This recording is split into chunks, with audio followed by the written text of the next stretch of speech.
আমরা মানুষ আমাদের নির্বাচিত করলে অনেক আশা নিয়ে যারা ভোট দিয়েছেন তাদের মর্যাদা রক্ষা করব এবং হয় তারা সরকার করার মতো সমর্থন দেবেন আর তারা বিরোধী ভূমিকা পালন করার জন্য দেবেন। সিপিআইএম এর যা এমএলএ হবে তারা মানুষকে যে প্রতিশ্রুতি দিয়েছেন তার প্রতি দায়বদ্ধ থাকবে এবং এই ঘোড়া বেচার খেলার মধ্যে থাকবে। বেশি ভোট হলে সেটা অ্যান্টি ইনকামবেন্সি হয়, সরকার বিরোধিতার ভোটটা পাওয়া গেছে এবং উত্তরবঙ্গের ভোট বলুন, দক্ষিণের ভোট বলুন, প্রথম পর্যায়ে বলুন, দ্বিতীয় পর্যায়ে বলুন, তাদের দেখা গেছে যে তৃণমূলের যে কারসাজি খেলা হবে বলে ডিজে বাজিয়ে যে ভোট লুটের প্রক্রিয়া এবং ভোট লুট করে সেটাকে পপুলার ভোট হিসেবে দেখানো, সেই কারসাজিটা মানুষ ধরে ফেলেছেন। মানুষ নিজে ভোট দিয়েছেন এবং তৃণমূলের নেতাদের দেখবে বডি ল্যাঙ্গুয়েজ গুলো বোঝা যাচ্ছে যে তারা এতটা আশা করেননি যে তাদের মাতব্বরিটা এতটা রাতারাতি কমে যাবে। অনেকেই বিজেপির আশেপাশে দেখা পাওয়া গেছে, গত রাত্রে দেখা গেছে, আগেও দেখা গেছে, ভবিষ্যতে দেখা যাবে। কিন্তু বামপন্থীরা একটু বলতে পারি একটা চূড়ান্ত সফলভাবে আমরা প্রচার সংগঠিত করেছি। অনেক কর্মী বাহিনী নেমেছে, তারা ডেডিকেটেডলি কাজ করেছে এবং আজকেও সকাল থেকে এখনো পর্যন্ত তারা বুথ আগলে আছেন এবং কাউন্টিং সেন্টার আগলে থাকবেন। আপনারা যদি যারা ভোটের সময় দেখেছেন, রাস্তাঘাটে যখন দেখেছেন, সিপিআইএম এর বুথ ক্যাম্পে বয়স্ক মানুষদের যেমন ভিড় ছিল, একদম অল্প বয়সীদের এবং সপরিবারের মানুষ উপস্থিত আছেন। তারা হচ্ছে একটা লড়াইয়ের মানসিকতা প্রতিফলিত হয়েছে এবং অনেকদিন পরে তারা নির্বিঘ্নে ভোট করার জেদ নিয়ে রাস্তায় নেমেছে। चुनाव के बाद भी 700 कंपनियां बहाल मुस्तैद रहेंगी, ऐसे किसी जब तक कोई नोटिस नहीं। बेशक होना चाहिए। जब मुख्यमंत्री खुद कहती हैं कि चुनाव तो हो जाएगा उसके बाद हम ही रहेंगे, ये तो धमकी देना होता है ना।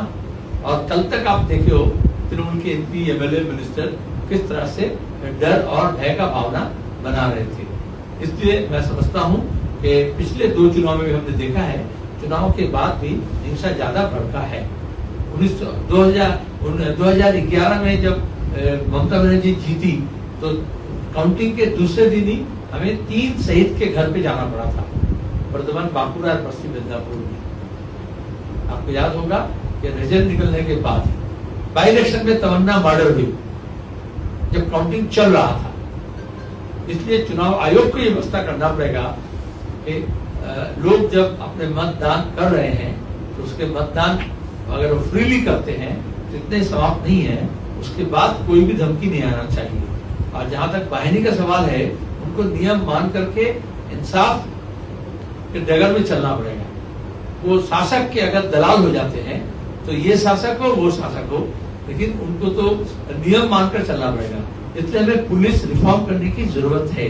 पुलिस कोई एक नेता, कोई एक मंत्री, कोई एक काउंसिलर के बात से न चले, उनका अपना जो मैनुअल है और जो स्टैंडर्ड जो तुम्हारा प्रोसीजर है उसी मुताबिक वो चले। সেলিম দা বলতে ফলতায় দুটি বুথে 170 নম্বর ও 179 নম্বর বুথে দেখা গেল যে ভোটিং যে ইউনিট সেখানে সিপিএম এর যে লোগো আছে তার পাশে বোতামে স্টিকার লাগানো, এই বুথগুলো আমরা অভিযোগ করেছি এবং আমরা জেনেছি, তাদের বলা হয়েছে এবং অনেক ভোটেই যা করে সেখানে এরকম স্টিকার লাগিয়ে দিয়েছিল। যেখানে যেখানে স্টিকার লাগিয়ে দিয়েছে বা ঢেকে দিয়েছে সে সব জায়গায় রিপোর্টের আমরা দাবি করেছি এবং সেটাই কথা হয়েছে যে রিপোর্ট করতে হবে। ভুয়ো ভোটার যেমন আটকাতে হয়েছে, গতবারে আমরা যেমন ভুয়ো পোলিং এজেন্ট আটকেছিলাম, সেরকম ভুয়ো গণনাকারী যাতে না থাকে সেই ব্যবস্থাটা নিতে হবে ইসিআই কে।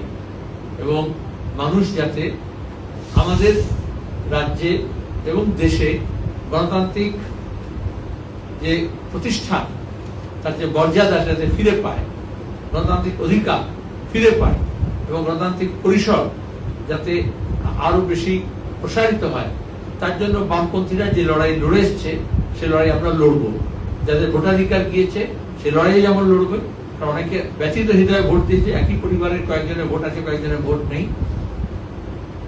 আর তার সঙ্গে আমাদের বামপন্থীরা যারা নির্বাচিত হবেন তারাও যে প্রতিশ্রুতি মানুষের কাছে রেখেছেন এবং মূলত আমাদের রাজ্যের অবস্থা ফেরানোর জন্য, বাংলাকে বাঁচানোর জন্য, এলাকার মানুষের দাবি দেওয়াকে নিয়ে আমাদের লড়াই চলবে।